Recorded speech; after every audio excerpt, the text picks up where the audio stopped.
Okay, so this is where I welded in. It ain't pretty, but I no longer have these huge gaps.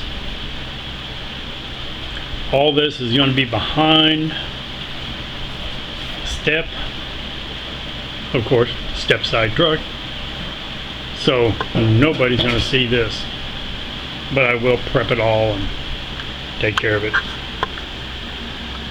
I've still got some more welding to do.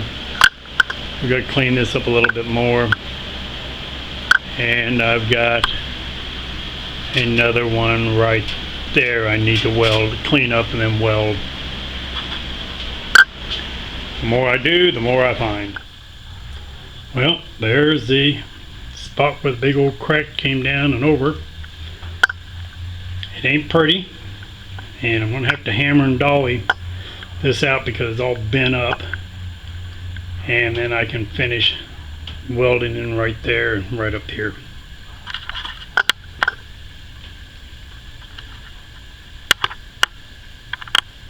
This fender has had a hard life.